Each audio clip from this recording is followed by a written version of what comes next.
नमस्कार मित्रों, एक बार फिर से स्वागत है आप सभी लोगों का। मित्रों, आज की ये कहानी चाहे भूखे मर जाना पर इन 4 लोगों से कभी मदद मत मांगना। जी हाँ मित्रों, यदि आप अपनी लाइफ में कुछ नया सीखना चाहते हो तो वीडियो को अंत तक देखें, कहानी को पूरा सुनें जिससे आपको पूरी जानकारी प्राप्त हो सके। मित्रों, कहानी शुरू करने से पहले आपसे छोटी सी रिक्वेस्ट है, यदि आप हमारे चैनल पर नए हैं तो वीडियो को सब्सक्राइब और लाइक जरूर कर लें और घंटी वाले बटन को भी ऑन कर लें जिससे आप तक हर नई कहानी पहुंच सके और आप उसका लाभ उठा सकें, आप उसका अपने जीवन में सदुपयोग कर सकें। मित्रों, देर ना करते हुए कहानी शुरू करते हैं। मित्रों, एक समय की बात है कि एक जंगल में एक वृक्ष के ऊपर एक कौवे का जोड़ा रहा करता था। मित्रों, एक दिन उन दोनों कौवा कौवी को जोर से भूख लगी थी। प्रिय मित्रों, और वे जंगल में इधर उधर देखते हैं कि कहीं से हमें भोजन मिल जाए जिससे हमारी भूख शांत हो जाए। हे भगवान, कहीं से हमें शिकार मिल जाए जिससे हमारा पेट भर जाए। लेकिन प्रिय मित्रों, बड़ी विडंबना की बात थी कि उस जंगल में पानी ना बरसने के कारण सूखा अकाल पड़ गया था। सभी पेड़ पौधे सूख गए थे तथा वहां पर फल फूल कुछ भी नहीं लग रहा था, कोई जीव वहां नहीं रहा था। सभी जीव वहां से धीरे धीरे निकल गए थे।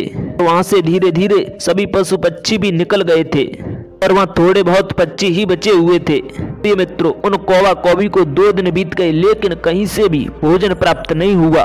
वे दोनों वहां भूख से तड़प रहे थे। प्रिय मित्रों, तभी वहां पर कहीं से एक लोमड़ी आती है और उसके मुंह में एक शिकार का टुकड़ा था और उस वृक्ष के नीचे बैठकर उसे खाने लगती है। प्रिय मित्रों, तभी कौवे की पत्नी कौवी की उस लोमड़ी पर नजर जाती है और वह कौवी उस लोमड़ी से कहती है, बहन, हमें 2 दिन हो गए, कुछ खाने को नहीं मिला, बहुत तड़प रहे हैं, कृपया आपकी मेहरबानी हो जाए तो कुछ थोड़ा बहुत हमें भी मिल जाए।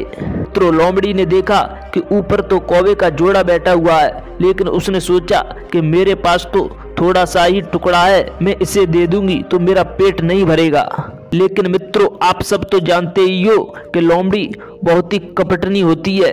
लोमड़ी स्वभाव से ही बहुत छल कपट वाली होती है और लोमड़ी ने सोचा, यदि मैं इसे भोजन का प्रलोभन देके नीचे बुला लूं तो मेरा पेट पूरा भर जाएगा और मैं इसे खा लूंगी। उसकी नीयत बिगड़ गई मित्रों, और मैं इसे खाकर अपनी भूख शांत कर लूंगी।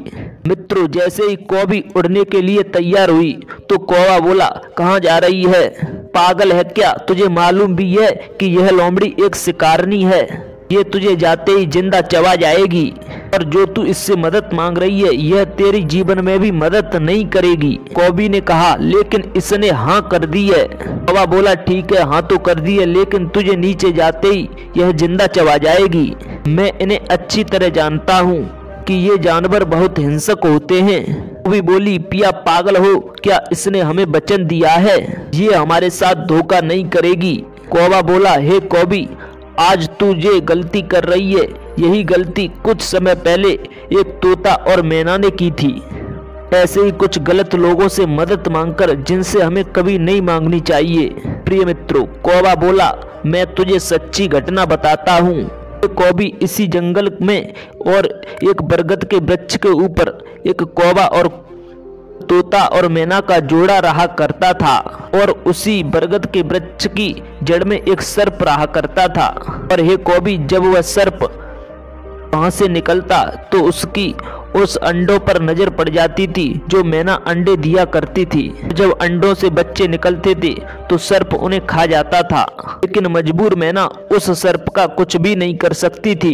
प्रिय मित्रों, जब जब वह मैना अंडे देती तब तब वह दुष्ट सर्प उसके बच्चों को खा लेता था। एक दिन मैना अपने बच्चों की याद में रो रही थी, तभी उस बरगद के पेड़ पर एक जलकाग आकर के बैठता है और मैना को रोते देख उससे पूछता है, अरे मैना, क्यों रो रही है, हमें बताएं। प्रिय मित्रों, वह मैना बोली, भैया क्या बताएं, जिस वृक्ष पर हम रहते हैं उसी वृक्ष पर एक सर्प रहता है। भैया, वह सर्प इतना अत्याचारी है कि जब जब मेरे अंडों से बच्चे निकलते हैं तब तब वह सर्प आकर और मेरे बच्चों को खा जाता है।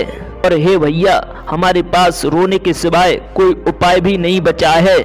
मित्रों, जलकाग बोला, हे मैना, तुम पागल हो, रोने से किसी समस्या का समाधान कभी भी नहीं होता।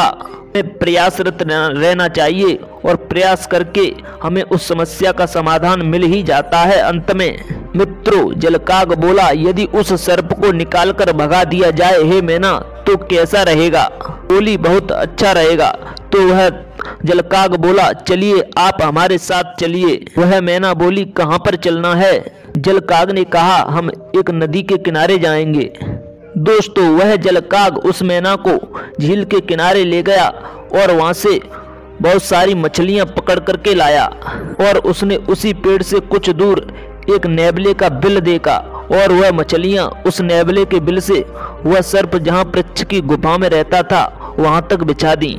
प्रिय मित्रों, जिस वृक्ष की गुफा में वह सर्प रहता था उस जलकाग ने उस मछलियों को वहां तक बिछा दिया।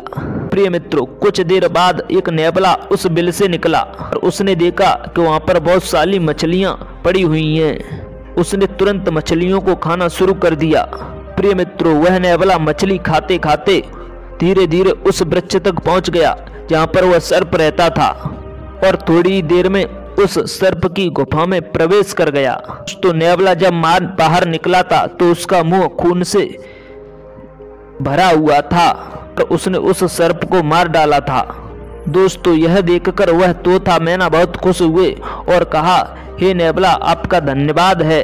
तभी नेवले ने ऊपर देखा और कहा, ऊपर से ही धन्यवाद दोगे? जरा नीचे आइए, सब मिलकर बातें करते हैं। प्रिय मित्रों, जैसे ही वह तोता मैना नीचे आते तो वह नेवला उन्हें तुरंत मार डालता है। प्रिय मित्रों, हमें कभी अपने दुश्मन के दुश्मन से भी मदद नहीं मांगनी चाहिए। प्रिय मित्रों, मैं ऐसे 4 लोग बताता हूँ जिनसे हमें कभी मदद की गुहार नहीं लगानी चाहिए, कभी भी मदद नहीं मांगनी चाहिए।